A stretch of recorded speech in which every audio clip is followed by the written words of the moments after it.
சுச்சக்கர வரதாச்சாரியம் சுத்த சத்வ குருத்தமம் ஸ்ரீநிதி ராகவம் வந்தேஹி அபார கருணாகரம் கவிதாஜித கல்லோலி கன்யகா காந்தவக்ஷசே கருணாதி குணாட்யாய கமலா நிதயே நமஹா. ஸ்ரீ சங்கரா தொலைக்காட்சி நேயர்களுக்கு வணக்கம். புன்னகை ராமாயணம் அரண்ய ஸ்பந்தம் 19வது ஸ்லோகத்தை இன்றைய தினம் நாம் அனுபவிக்க உள்ளோம். இப்ப காட்சி என்னன்னா, கபந்தன் என்ற கோரமான அரக்கன், அவனுடைய தலை முகமெல்லாம் பார்த்தா வயத்துக்குள்ள இருக்கு, பெரிய நீண்ட கைகளோடு இருக்கிறான். 2 கைகளாலும் ராம லக்ஷ்மணர்களை பற்றி கொண்டு விட்டான். இந்த நிலையில் அவனை வீழ்த்தி அவனை வெல்கிறார்கள் ராமனும் லக்ஷ்மணனும். அந்த நேரத்தில் ராமன் பூத்த புன்னகையைத்தான் வில்லூர் சுவாமி வர்ணிக்கிறார். இப்போ காட்சி உங்கள் மனத்திரையில், ஸ்லோகத்தை தொலைக்காட்சி திரையில், மொபைல் போன் திரையில் நீங்கள் சேவித்துக் கொள்ளலாம். உங்கள் உள்ளத்திலும் இல்லத்திலும் எழுந்தருளி இருக்கும் சீதாராமர்கள் முன்பு விண்ணப்பம் செய்யலாம். கிருத்வா தம் ச நிகிருத்த பாகும் அவட்டே நிக்ஷேபணானந்தரம் கந்தர்வேண ச தேன தத் சமுதிதம் சுக்ரீவ சக்யம் ததா ஸ்ருத்வா யன் முக பங்கஜே சமபவத் சீதாபதே தேஸ்மிதம் தத் சத்யம் வடுவூர் நிவாச பகவன் சந்திருஷ்யதே சம்பிரதம் என்பது ஸ்லோகம். கிருத்வா தம் ச நிகிருத்த பாகும். ராமா, நீ இப்போது என்ன செய்தாய்னா, அந்த கபந்தன் ராமன் லக்ஷ்மணன் 2 பேரையும் கைகளால பற்றி கொண்டான்.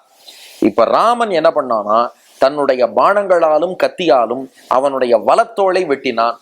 லக்ஷ்மணன் அவனுடைய இடத்தோளை வெட்டினான். இப்படி ராமனும் லக்ஷ்மணனும் அவனுடைய 2 தோள்களையும் வெட்டி கீழே சாய்த்தார்கள். சாய்த்த பின் கிருத்வா தஞ்ச நிகிருத்த பாகும், 2 தோள்களையும் வெட்டி வீழ்த்திய பின் அவட்டே நிக்ஷேபணானந்தரம், அவனை ஒரு குழியிலே தள்ளி அந்த குழியிலே போட்டு அவனை எரித்தீர்கள். அந்த குழியில் போட்டு அவனை எரித்தவாறே என்னாச்சுன்னா, கந்தர்வேண சத்தேன தத் சமுதிதம், அவன் கந்தர்வ வடிவம் பெற்று வெளியே வந்தான்.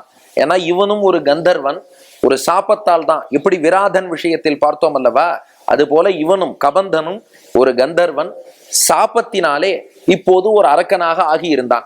இப்போ ராமபிரானுடைய அருளாலே அவனை குழியில போட்டு வைத்து எரித்தவாறே சாப விமோச்சனம் பெற்று விட்டான். இப்போ விமோச்சனம் பெற்று வெளியே வருகிறான். வெளியில வந்தவன் என்ன பண்ணானா, இப்போ கந்தர்வனாக மாறியதாலே ஓரளவு அவனுக்கு ஞானம் விரிவடைந்திருக்கிறது. இப்ப ராமன் அவன்கிட்ட கேட்டானாம், பெருமாளுக்கு எல்லாம் தெரியும்னாலும் ஒரு மனிதனா அவதாரம் பண்ணியிருக்காரு இல்லையா, அந்த அவதார ஸ்வபாவத்தை அனுசரித்து, மனித ஸ்வபாவத்தை அனுசரித்து அவன்கிட்ட கேட்டாராம், அப்பா, என் மனைவி சீத்தையை இழந்து நான் தவிக்கிறேன், சீத்தை எங்க இருக்கான்னு தேடி கொடுக்கணும், உன்னால தேட முடியுமா, கண்டுபிடிக்க முடியுமான்னு கேட்டான் ராமன். அவன் சொன்னானா, என்னால முடியாது, ஆனா ஒண்ணு பண்ணு, தத் சமுதிதம் சுக்ரீவ சக்கியம் ததா. இங்கே பக்கத்துல ரிஷ்யமூக மலைன்னு ஒரு மலை இருக்கு, அங்க சுக்ரீவன் ஒரு வானர தலைவன் இருக்கான், நீ அவனோடு போய் நட்பு கொள், சுக்ரீவன் உனக்கு சீத்தையை தேடி கொடுப்பான்னு சொல்லிட்டானா. அப்போ கபந்தனை வீழ்த்தி அந்த குழியில் தள்ளி எரித்தவாறே சாப விமோச்சனம் பெற்று கந்தர்வனானான். சீத்தையை தேடணும்னா ரிஷ்யமூக மலையில் உள்ள சுக்ரீவன் உதவியை நாடுங்கள்னு டிப்ஸ் கொடுத்துட்டான்.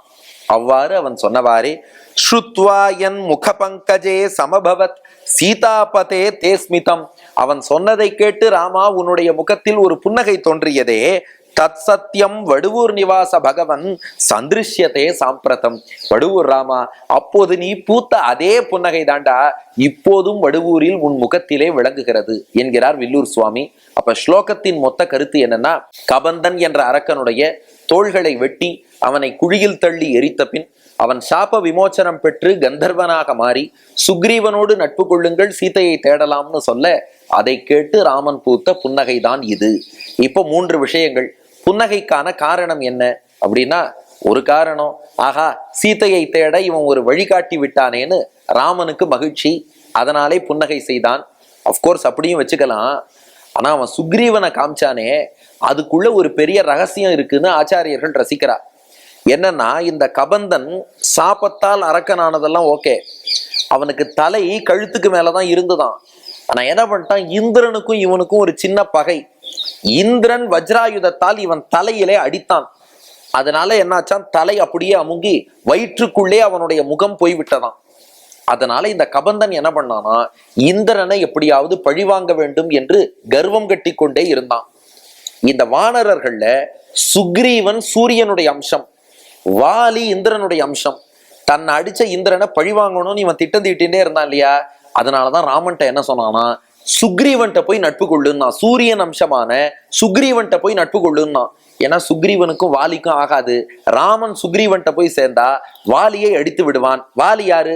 இந்திரனுடைய அம்சம். அப்ப என்ன தலையில அடிச்ச இந்திரனை ராமனை வச்சு நான் பழிவாங்கணும்னு சொல்லி நீ போய் சுக்ரீவனோடு நட்பு கொள் அப்படின்னு காட்டி விட்டுருக்கான்.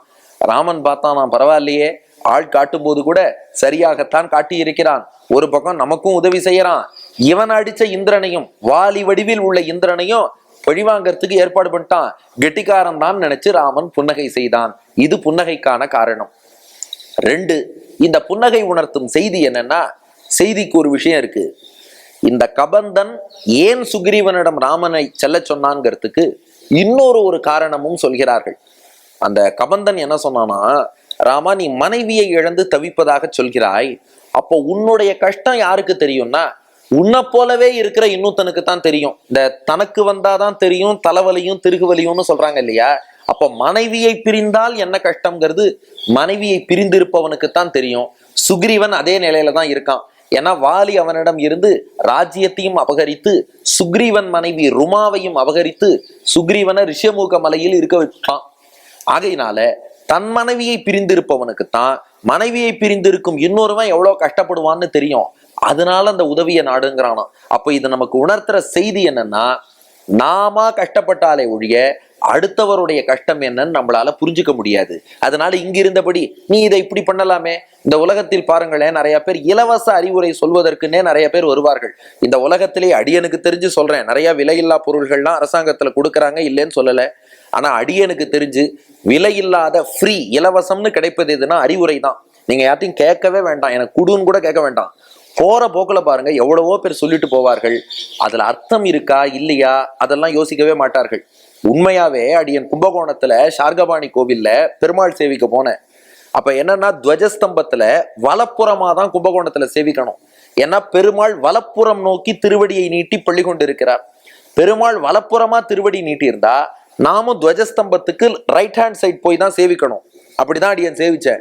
திடீர்னு ஒருத்தர் அங்கேயிருந்து வந்தார்.